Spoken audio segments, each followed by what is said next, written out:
This is a Batman comic that everyone loves. There's something really tragic and unfair about a comic book that everyone hates, and everyone really hates The Dark Knight Strikes Again. I definitely hated this comic the first time I read it. The ugly art, the weird digital colors, and the awful story makes it really easy to hate. But easy doesn't mean fair. So against my best judgment, I did the thing that nobody wants to do. I read this comic a second time, making an extreme effort to be fair to it. And to my surprise, I did find enough reasons to not hate this comic book abomination. The Dark Knight Strikes Again was published in 2001, when the Batman comics got a new editor who decided it was time to bring back his close friend and collaborator, Frank Miller, to do more Batman. One of the most popular Batman creators of all time had returned, and his first project was the long-awaited sequel to his iconic graphic novel, The Dark Knight Returns, and that was the first mistake. How do you follow up The Dark Knight Returns? How do you create a sequel for a story that doesn't need one?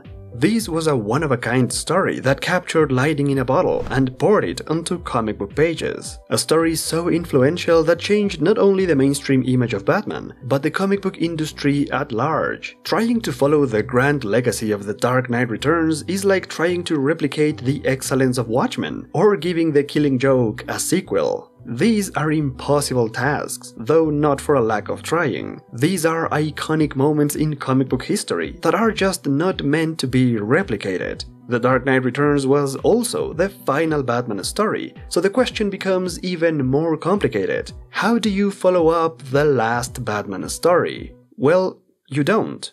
Because you can't. Frank Miller was aware of this. He knew he couldn't replicate the success of The Dark Knight Returns. He couldn't follow up the last Batman story. So instead, Frank Miller created something else entirely. Something that, despite how different it is, and despite how much it's hated, it's still a proper sequel. Now that might sound like convoluted bullshit, which is exactly what I thought about the story. The Dark Knight Strikes Again is not a Batman story, by any stretch of the imagination. Batman barely appears in the first chapter, where we only get glimpses of his silhouette in the opening sequence, his ominous shadow filled with a collage of pictures that all compete for the reader's attention in a disjointed mess of panels and dialogue, a visual representation of the inner turmoil in Batman. As far as visual compositions go, this one is clever, it's interesting. It is also very confusing. By the end of this three-page introduction, we are presented with the big driving question and the main theme of the story. Where are the heroes? This is the biggest telltale sign that this is not a Batman story, as the central plot point seems to be focused on the other heroes of the DC universe. This becomes painfully evident in the following sequence, when Carrie Kelly goes on a heist mission to rescue the Atom. This is the first big sequence of the story, but we can barely follow what's happening, because we're too busy trying to understand if the combination of art and colors is intentional, or if we're actually having a seizure. Carrie Kelly is no longer Robin, but rather Catgirl, and she's dressed up as a cartoonish version of Chester Cheetah on rollerblades. This sequence introduces the kind of illustrations that Frank Miller will go for in the entire story, with the anatomy of every character completely broken, empty backgrounds devoid of any spatial reference, and a kaleidoscope of digital colors, which are so overloaded that it quickly becomes a painful eyesore that will probably make you wanna throw up, just like Catgirl does at the end of the sequence, when she realizes that she has swallowed the naked Atom. And this is the first of many more oddly sexual moments in this already fucked up story. Following the daring rescue of the Atom, the conflict of the story is revealed. The US president doesn't exist. He is a computer-generated image created by the evil and powerful Joe Rogan, Lex Luthor, who now controls the government, using advanced technology to manipulate information and the general population. And just like in The Dark Knight Returns, the US government also controls Superman. Then the best character of the entire story shows up, and it's not Batman. The question has been listening from the shadows and watching how technology has become a weapon against people, with big and powerful corporations using computers to control governments and manipulate the public. The Question has this big internal monologue about the dangers of technology, which is not only eerie for a story that came out more than 20 years ago, but also oddly prescient in 2024, with the rise of AI and the incoming technological revolution.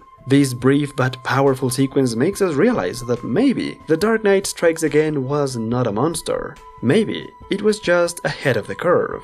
The Question is great, it's interesting, and it's over way too soon. For a couple of pages we could believe that this story was made by the same people who made The Dark Knight Returns. Then that sequence is over, and then we can't really believe that anymore, because there's another heist mission where Catgirl, the Atom and a group of Bat soldiers crash into a military facility to rescue the Flash, who has been trapped for years and forced to run on a special treadmill, creating free energy for the country. Both the Atom and the Flash were prisoners of the government, and both of them were exploited. This might seem like a dystopian future, but in reality, Frank Miller was setting up a very dark and realistic scenario, because if people like these existed in the real world, this is what would happen to them. But then Frank Miller breaks them free from that dark reality and allows them to be superheroes again. Catgirl also has a different outfit now, one that looks a lot like the original Catwoman outfit from Batman Year One, and after saving the Flash, they also give him a brand new modern outfit. Later on, Catgirl and the rest of the Bat soldiers are gathered in the Batcave, where we get this panel of the classic Batmobile. The Bat tank from The Dark Knight Returns has been replaced, and with all of these developments, it starts to feel as if Miller is trying to tell us something.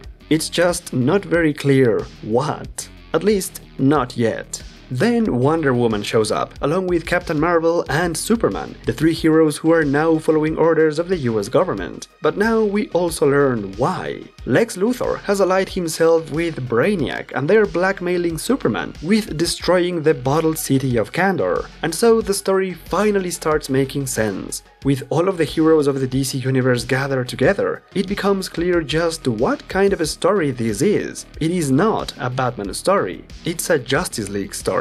But the greedy minds at DC Comics couldn't come clean about it, and instead they promoted these not just as a Batman story, but the sequel to the most influential Batman story. And of course, it wouldn't be a sequel without the US government sending Superman to fight Batman. The iconic climax of The Dark Knight Returns repeats itself, but now in the opening chapter of the sequel, and although the outcome is very similar, the setup is not. The original fight was the result of a political and ideological conflict, where Superman's character and moral code compelled him to side with the authority. However, this time Superman is just being blackmailed, removing any character complexities and reducing Superman to a helpless, one-dimensional character with no real agency. And although the rematch is a bit longer, it's almost a repeat of the first fight, with Batman taking the upper hand thanks to his resourcefulness, intellect and planning. Superman is quickly taken down by the heroes that have sided with Batman, and by the Dark Knight himself, who finally makes an appearance at the very end of the first chapter, only to deliver a brutal beating to Superman, even more violent and savage than the first one. For several pages, this fight tries really hard to convince us that this is the same fight as the last time, but deep inside, it's not. Though the fight represents the same idea of a simple human overcoming superhuman odds, the execution is completely different. The first fight was a grand climax that thematically was all about the difference one man can make. It was a fight grounded in logic that lent plausibility to the idea of Batman's intellect, humanity and dedication overcoming the established order, and achieving a complex and multi-layered victory that gives hope and inspires a whole new generation. The second fight, however, looks like an exaggerated, almost comical parody of the first fight. It doesn't have any logical, grounded or realistic approach, turning it into a completely different experience that feels strangely shallow, as if it was created just as fan service that ruins the character of Batman by showcasing him as a fascist nut who refuses to listen to other perspectives and who uses extreme violence to crush any resistance, going to absurd lengths to achieve that. But all of this was actually intentional, because this fight is not looking to recreate the original fight from The Dark Knight Returns, but rather the old, classic fights between Batman and Superman from the Silver and Bronze Ages of comics, where they would throw boulders at each other and Batman would come up with kryptonite gloves to beat the crap out of Superman. The Dark Knight Strikes Again brings back those ideas, with the comically large kryptonite gauntlets that allow for a more absurd, gaudy and, for lack of a better word, comic book kind of fight. And so the hidden message of the story starts to become clear. Frank Miller is rejecting any dark and serious elements in favor of the more fantastic and absurd things about comic books. But the reason why he's doing that doesn't become clear until the second chapter. This chapter is all over the place, with the opening sequence featuring a group of women called the Super Chicks, who are all dressed like slutty versions of the well-known superheroes such as Black Canary, Superman, Wonder Woman, and Batman. What are these girls doing, and what's their purpose in the narrative of the story is a complete mystery that doesn't make any sense at all, especially when by the end of chapter 2, the Super Chicks decide to join Batman's revolution, even though nobody really understands what it is all about. Meanwhile, Superman is in the North Pole, licking his wounds after the beating that Batman gave him. But then Wonder Woman shows up, and to cheer him up, they have an intense and violent sex session across land and space, creating strongly climactic imagery and also an earthquake that shakes the entire planet. Chapter 2 really challenges the reader's patience because we inevitably try to make heads or tails of this absolute nonsense garbage that is thrown out in the most bizarre, relentless, and mean way possible. And that's the biggest failure of the story, because it's not clear from the start that this is a full-blown parody. In fact, it only becomes obvious with the first appearance of Batman in Chapter 2, where he and Catgirl crash the new flying Batmobile into a building, taking down several agents and then proceeding to take down some more people with extreme violence and prejudice. The whole scene is obscene, as it presents us with a Batman who takes absolute joy and delight in breaking people's bones, faces, cutting their flesh and maiming them with his new razor-sharp cape, before finally moving on to beat down Lex Luthor and slash his face like Zorro, all the while calling Luthor a thug, in the most ironic dialogue of the entire story. In the aftermath, an extremely smug and satisfied Batman puts his feet up and relaxes after a job well done in the name of striking terror. And this is where the story finally breaks it to us. This is a parody that is not meant to be taken seriously. This is Frank Miller's way of making a satirical statement about what the comic book industry had become. The success of The Dark Knight Returns is largely responsible for kickstarting the Dark Age of comics, a time period where comic books focused on extreme, dark and violent characters, many of which were inspired by Miller's work. This new wave of dark characters and hyper-sexualized imagery became extremely popular in the 90s, dominating a large part of the industry even by the early 2000s. And so when Frank Miller was given the chance to create a sequel to The Dark Knight Returns, he decided to turn it into a big commentary in the form of parody, where he looks at the 90s comic books dead in the eyes, he grabs them by the throat, and makes us look at the disgusting mess that his own work had inspired. The excessive violence of this Batman is just a perfect mirror of the popular, violent and extreme characters of the 90s. The new razor-sharp cape that Batman uses as a blade is a parody of the weaponized capes of 90s characters like Spawn. The batarang thrower that Catgirl uses in this sequence is a comically exaggerated version of the batarang thrower used by the violent replacement of Batman during Nightfall, the most popular Batman storyline of the 90s. The new black costume for the Flash is a parody of the black outfit that DC created to modernize and give an edge to Superman in the biggest gimmick of the 90s, with Flash even making a commentary about how the new generations can't tell the difference between old and classic. The female characters dressed as sexy versions of superheroes are a blatant satire of the hyper-sexualized female characters of the 90s. The same thing goes for the constantly suggestive poses and silhouettes of Catgirl throughout the story, intended to draw attention to the female figure, just like a lot of comic books of the 90s. This sequence makes it really obvious what Frank Miller's original idea was, and at the same time, this is the sequence that completely changed the course of the story. Because in this sequence, Frank Miller created a moment where Batman drives a flying vehicle that crashes into a building, and then 9/11 happened. This definitely qualifies as an eerie coincidence, but what's even stranger to me is that this was not the first time. In 1998, 3 years before 9/11, Writer Alan Grant presented a story in Shadow of the Bat number 69 called The Spirit of 2000, where a fortune teller warns Batman about an incoming disaster after Batman pulls the tarot card called the Tower of Destruction. Batman completely ignores the fortune teller because he doesn't believe in that, but then a mysterious new villain who looks like an evil wizard from the Middle East uses black magic to hijack an incoming airplane and tries to make it crash against one of Gotham's tallest buildings. Batman stops this madman just in time to avoid a major disaster, but all of this is just way too much to be a simple coincidence. And it gets even weirder the second time it happens. In the summer of 2000, 1 year before 9/11, DC Comics published the third Batman 80-page giant, where writer Chuck Dixon came up with a story where the Calendar Man becomes a dangerous terrorist. And at one point in the story, the Calendar Man targets an airplane and causes it to come crashing down right in the middle of Gotham. There's something incredibly dark and ominous about three writers coming up with very similar situations leading up to 9/11. And reading these stories is a chilling experience. It's almost as if there was some kind of dark force, or maybe this was just an inevitable moment, a tragedy so obvious to many fictional writers that it was only a matter of time before it actually happened. Frank Miller's story was the closest to the actual disaster, and this tragedy greatly affected him and whatever plans he had for the story.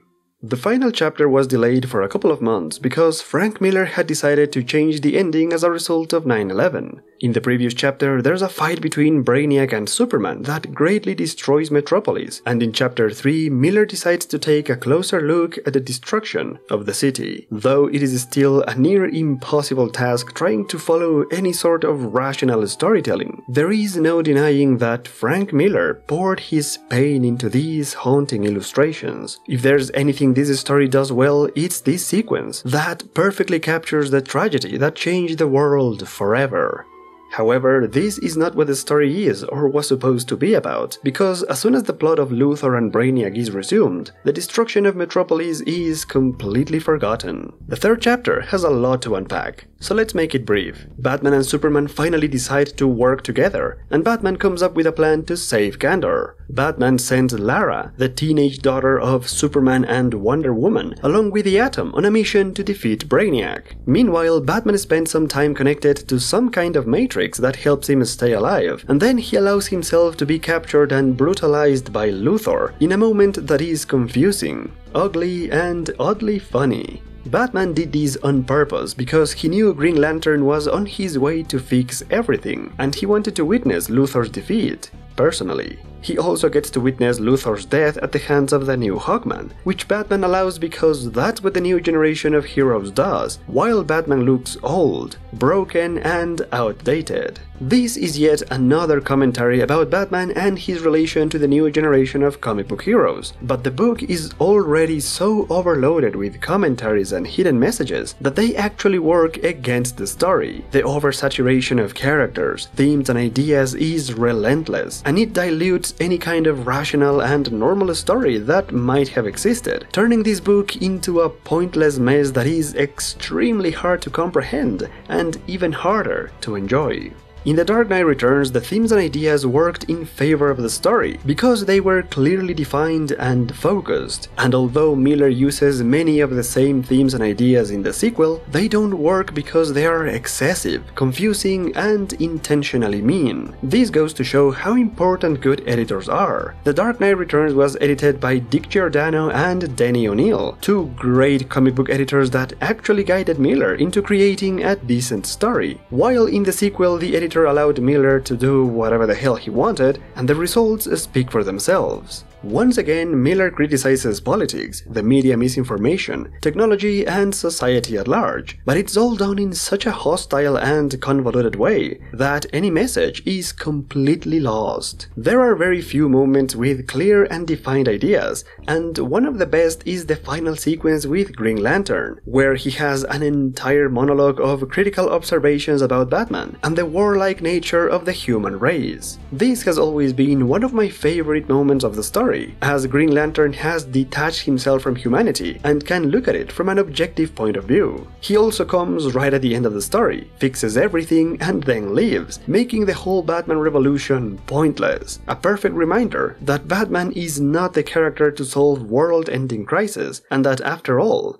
this is a Justice League story. So yes, Batman's entire plan was ultimately pointless, which is precisely the point. And speaking of pointless things, it's time to talk about bobbing. For some strange reason, Frank Miller decided to bring back the Joker, except he didn't. This is actually Robin, and by the looks of it, Dick Grayson has gone through some shit. He looks like the Joker, he acts like the Joker, but he can't be killed. This Joker Robin doesn't fit in the story. It feels forced and a complete afterthought that has to be addressed once the main plot has been resolved. This character doesn't make any sense. The story is running out of time, and I'm running out of patience. For all I know, this Joker could be Miller's commentary about how it is actually impossible to kill Robin or the Joker, as DC Comics will always find a way to bring them back. Or maybe this whole thing has been one sick joke, and this Joker is the punchline, laughing in our faces for having wasted time and money, trying to make sense out of nonsense. I'm not gonna lie, this ending almost broke me, but there's one thing I do like about it, and it's the 3 keywords that activate the self-destruction sequence of the Batcave, the same comic book sound effects that became popular thanks to the Batman TV show of the 1960s. It's a rather small but fascinating detail, with a number of meanings depending on the reader, and the best example of how Miller is now embracing the same concepts and ideas about Batman that he originally rejected in 1986. The Dark Knight Strikes Again dares to look at the 90s comic books and asks the question, where are the heroes?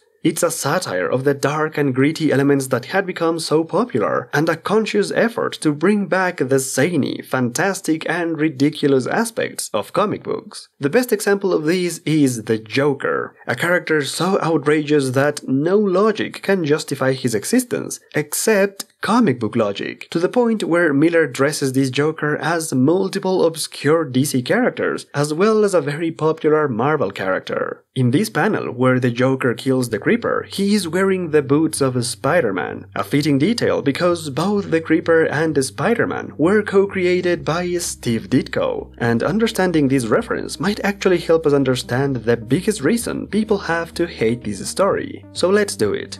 Let's talk about the art. If The Dark Knight Strikes Again is supposed to be an epic parody of the 90s comic books, then why on earth Miller chose to create these garish illustrations instead of going for the more flashy and conventional art of that period? According to Frank Miller himself, it was all an attempt at doing something different because everything had become too damn realistic. He wanted to explore the comic book medium like it was done in the past, and with him using so many ideas and themes from the old days of comics, it definitely seems that way. But I wasn't satisfied with that answer. I knew there had to be something more to this than just making people upset about wasting money on ugly art. So I read this great essay by Geoff Glock, which analyzes the work of Frank Miller, and it actually traces the origin of this artistic decision to Frank Miller's one and only Batman comic from the 90s. The 1994 Spawn Batman crossover was the best-selling comic book of that year, despite the fact that Frank Miller's story was weird. At moments it was grotesque, and in the end it didn't make sense.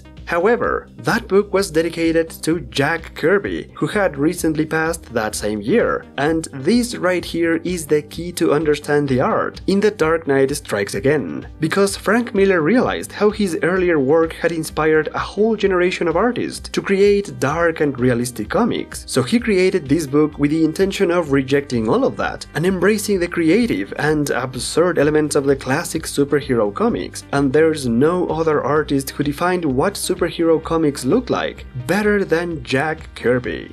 Jack Kirby was never known for his perfect or realistic art. Kirby would usually break the anatomy of the characters. He would exaggerate things and environments in order to create dynamic illustrations. And although he is one of the greatest comic book artists, his art can also be many times ugly and grotesque. In The Dark Knight Strikes Again, Miller was definitely trying to replicate the exaggerated and grotesque art of Jack Kirby. The panel that reveals Lex Luthor and Brainiac as the main villains is something absolutely out of a Jack Kirby comic book. Heck, Miller even went as far as illustrating the Martian Manhunter in the same way that Kirby would illustrate The Thing. This was a nice way of paying homage to one of the greatest comic book creators of all time, and although I think we can all agree that Miller's art failed big time, I can't really fault him for trying. In the end, a failure of this magnitude doesn't diminish his efforts as an artist, but rather it's solid evidence that there will only ever be one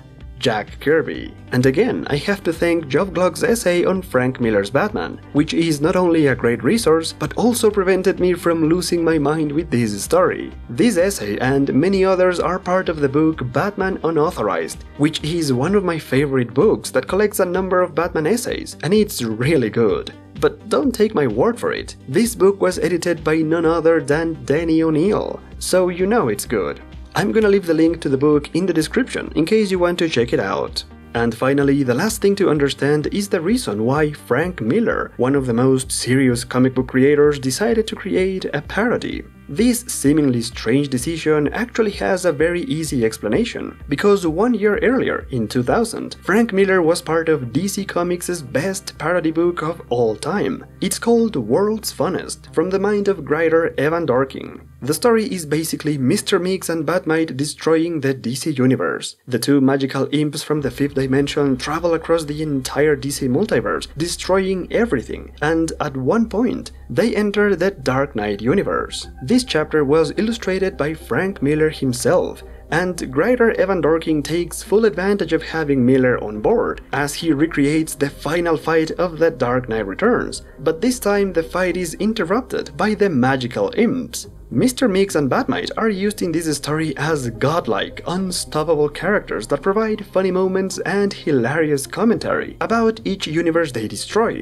And this is where a large part of Miller's inspiration for DK2 came from, because when Mr. Mix fights Miller's Batman, he creates a couple of magical gauntlets that look exactly as excessive as Batman's gauntlets from Strikes Again. Then, as Mr. Mix starts punching Batman, he makes a reference to the comic book sound effects that Miller then brings up in DK2.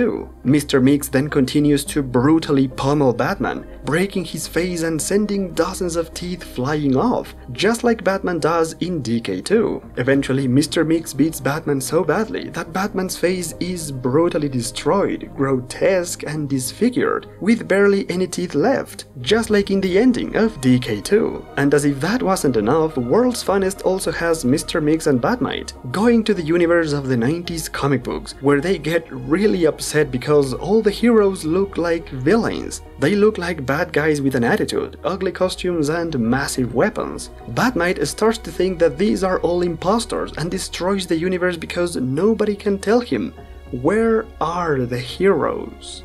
Frank Miller clearly drew a lot of inspiration from this book, which came out 1 year before Strikes Again.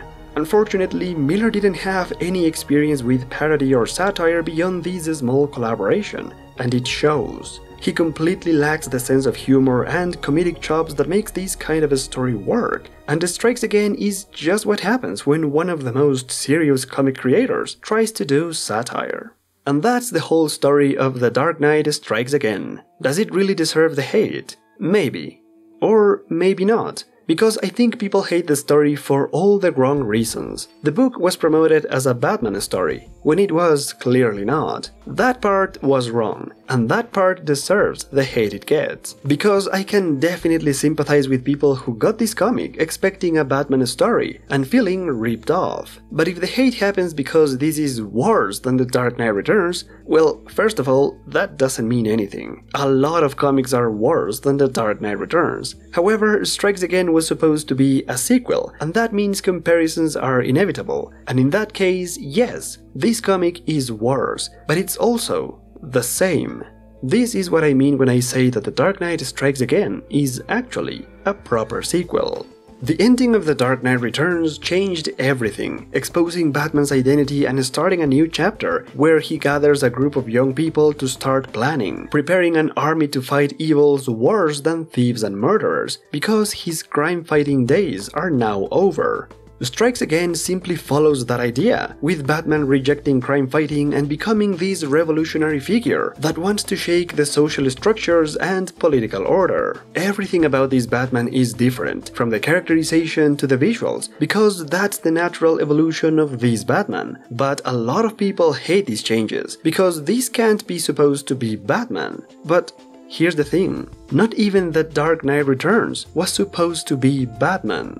In 1986, Batman was the underdog, a not very popular character whose comics were at risk of being cancelled due to low-performing sales. DC Comics had no idea how to make the character popular, and as they were about to give up on Batman, they allowed Frank Miller to create a dark, twisted and experimental story, because they had nothing to lose. This was a radically different story from any Batman comic that had ever been published, a total deconstruction of the character, a work of unconventional art that challenged every idea of what a Batman comic was supposed to be, taking a creative risk that nobody thought was even possible. If the story failed, it wouldn't have made a difference, as the Batman comics were on their way out, and this would have fittingly become his final chapter. But the story not only succeeded, it surpassed everyone's wildest expectations, redefining what the Batman comics could be and turning Batman into a household name. The biggest irony is that 15 years later, Frank Miller tried to do it again. He created another experimental, dark and twisted story that does exactly all the same things as the original did on a fundamental level, and it became a giant failure. The difference is that by 2001, Batman was no longer the underdog. Batman had become an institution, the best-selling character for DC Comics, thanks largely to the formula that Miller created in The Dark Knight Returns, which is just what the fans wanted, what they expected of this sequel, without really understanding that neither of these versions were ever supposed to be Batman. They are both exaggerated caricatures of the character, with the only difference being that one was embraced by the people and the other wasn't. The Dark Knight Returns is a story that doesn't need a sequel, and yet Frank Miller managed to create a proper sequel, as both stories are fundamentally the same. However, it is almost impossible to see that. The intentionally different execution, the glaring problems with the story and the art, and the failed promise of a Batman story created this massive failure that became the biggest evidence that Frank Miller had become a victim of his own success. Miller's work had become bigger than him. The Dark Knight Returns is the reason why he will always be considered one of the best Batman creators, and at the same time it's the reason why he will never create another good Batman story. The huge success of that story is what allowed Miller to keep creating more terrible Batman comics, because even after the disaster of The Dark Knight Strikes Again, DC Comics allowed him to create not one, not two, but 3 more Batman stories. If any other creator had come up with The Dark Knight Strikes Again, they would probably never get another shot at Batman. That's the real power of The Dark Knight Returns. We will never know how many writers and artists have pitched good Batman stories that DC Comics have rejected, and that we will never get to see, while Frank Miller got many more shots at Batman, all of them terrible, and all thanks to this one story.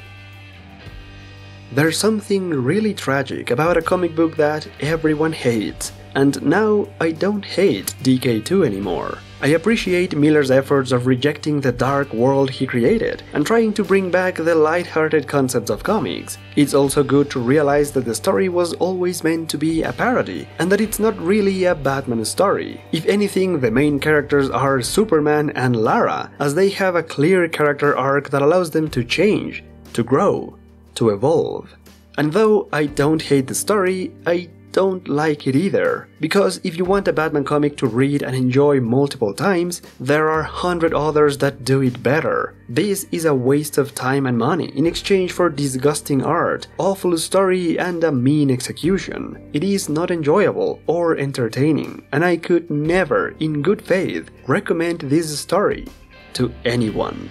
But finally, after all is said and done, after going through the good and the bad this story has to offer, the best thing about it is that even more than 20 years later, it still gives people a lot to talk about. Some of it good, most of it bad. But it gets people talking, which is much, much better than to create a story that nobody wants to talk about at all.